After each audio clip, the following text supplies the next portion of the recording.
नमस्कार दोस्तों, medical news dosa में आप सभी का तहे दिल से बहुत बहुत स्वागत है।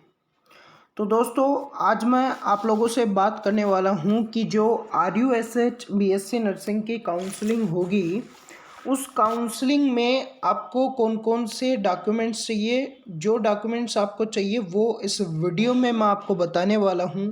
अगर आपको अभी उस डॉक्यूमेंट्स के बारे में जानकारी होगी तो आप आने वाले टाइम में उसको तैयार कर सकेंगे, रेडी कर सकेंगे। अगर आपको एंड टाइम पर इस चीज़ के बारे में पता लगेगा कि हमें कौन कौन से डॉक्यूमेंट्स चाहिए, मेरे पास कौन कौन से हैं, कौन कौन से नहीं है, और आप एकदम उस टाइम पे बना भी नहीं पाओगे। तो काउंसलिंग स्टार्ट होने से पहले आप इस चीज़ को निर्धारित कर ले कि आपके पास कौन कौन से डॉक्यूमेंट्स हैं, कौन कौन से नहीं हैं। जो नहीं है उसे तैयार कर ले और काउंसलिंग के लिए पूरी तरीके से तैयार रहे।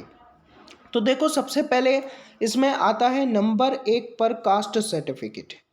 जो नंबर 1 पर डॉक्यूमेंट्स आता है इसमें वो है कास्ट सर्टिफिकेट। अच्छा, कास्ट सर्टिफिकेट के बारे में ध्यान रखना। जो कास्ट सर्टिफिकेट है वो आपके पास होना चाहिए। ये विशेषता है जनरल के अलावा बाकी सभी कैटेगरी के जितने भी लोग हैं उन सबके पास कास्ट सर्टिफिकेट होना चाहिए। ठीक है। उसके बाद अगर मान लो कोई EWS से है तो उसके पास EWS होना चाहिए। तो EWS से जिससे कि वो अपना EWS उसके पास होगा तो उसको एक छूट मिल जाएगी परसेंटेज में, जिससे वो आसानी से अपने कॉलेज को प्राप्त कर सकेगा थोड़े बहुत कम नंबर में जो भी है। नेक्स्ट जो आता है वो आता है डोमिसियल सर्टिफिकेट। सर ये कौन सा सर्टिफिकेट है? देखो, डोमिसियल सर्टिफिकेट मतलब मूल निवास होता है। तो मूल निवास प्रमाण पत्र ये आपके पास होना चाहिए। अगर किसी के पास नहीं है तो ये बनवा लीजिए, इसकी ज़रूरत पड़ने वाली है। नंबर 3 पे जो आता है हमारे पास वो बहुत ज़्यादा ज़रूरी है। 10th की मार्कशीट आपके पास होनी चाहिए। दूसरा, 12th की मार्कशीट आपके पास होनी चाहिए। ये दोनों मार्कशीट होना बहुत ज़्यादा ज़रूरी है। नंबर 4 पे आपके पास आता है TC जो कि आपको स्कूल से मिल जाएगी। उसके बाद आपके पास आता है माइग्रेशन, और ये माइग्रेशन भी ध्यान रखना आपको स्कूल से ही मिलेगा। और जो नेक्स्ट आता है वो आता है कैरेक्टर सर्टिफिकेट। ये आपको स्कूल से मिलेगा। हो सकता है आपका बोर्ड या आपका स्कूल ये नहीं देता हो।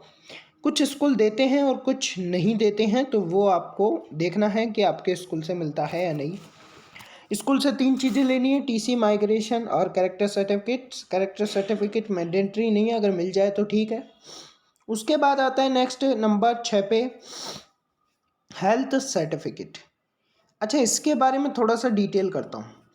हेल्थ सर्टिफिकेट आपको कैसे मिलेगा?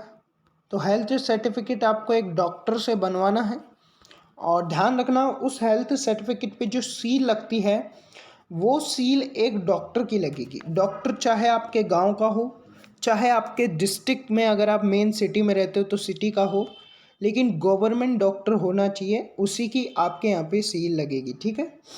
उसके बाद जो नेक्स्ट आता है वो आता है गैप सर्टिफिकेट। देखो, गैप सर्टिफिकेट हर किसी के लिए नहीं है। ये जो सर्टिफिकेट देना पड़ेगा ये उन्हीं को देना पड़ेगा जो भी 12th के बाद, जैसे फॉर एग्जांपल नीट की प्रिपरेशन करने चला गया हो। देखिए, होता नहीं है कि 12th के बाद नीट वगैरह की प्रिपरेशन कर लेते हैं तो ड्रॉप कर देते हैं 1 साल, 2 साल, 3 साल। तो वो आपको रीज़न देना पड़ेगा 100 रुपये के स्टाम्प पर कि आपने 12th के बाद गैप क्यों दिया। क्या रीज़न था कि आपने 2 साल या 1 साल या 3 साल का जो गैप आपने दिया वो क्यों दिया, ये आपको बताना है गैप सर्टिफिकेट में, अगर आपने गैप दिया है। देखो, गैप का मतलब ये नहीं कि आपने मान लो उस 2 साल में कोई डिप्लोमा किया हो, या मान लो आपने BSc कर ली हो, तो ऐसी परिस्थिति में वो गैप नहीं होगा। बट गैप तब होगा जब 12th के बाद आपने कुछ भी नहीं किया हो। कुछ भी का मतलब कोई डिग्री नहीं ली हो, कोई डिप्लोमा नहीं लिया हो, कोई सर्टिफिकेट नहीं लिया हो, तब उसको गैप माना जाएगा। ठीक है। उसके बाद नेक्स्ट आता है एडमिट कार्ड। आपके पास होना चाहिए, जिसके माध्यम से आप एग्ज़ाम दे के आए थे वो आपके पास होना चाहिए, क्योंकि वो तो बहुत ज़्यादा ज़रूरी है। नेक्स्ट आपके पास अलॉटमेंट लेटर होना चाहिए। अलॉटमेंट लेटर होना चाहिए। जो कि आपको कॉलेज अलॉट होने के बाद आपको मिलने वाला है। तो वो अलॉटमेंट लेटर आपके पास होना चाहिए, ये तैयार कर लेना, बाद में फिर एडमिशन में आपको प्रॉब्लम आएगी अगर आपके पास इनमें से कुछ भी नहीं होगा तो, ठीक है। उसके बाद जो कि बहुत ज़्यादा ज़रूरी है, एप्लीकेशन फॉर्म आपके पास होना चाहिए, एप्लीकेशन फॉर्म आपके पास होना चाहिए, जो कि ऑब्वियसली बात है तो होगा ही आपके पास। फ़ोटो होनी चाहिए, फ़ोटो बहुत ज़्यादा ज़रूरी है, लेकिन फ़ोटो कितनी चाहिए ये भी ध्यान रखना, फ़ोटो 2 चाहिए, फ़ोटो 2 चाहिए, ठीक है। नेक्स्ट आपके पास होना चाहिए जो पे आपने किया है पेमेंट काउंसलिंग के लिए, उसकी जो रसीद है वो आपके पास होनी चाहिए, रसीद वहाँ पे लगने वाली है।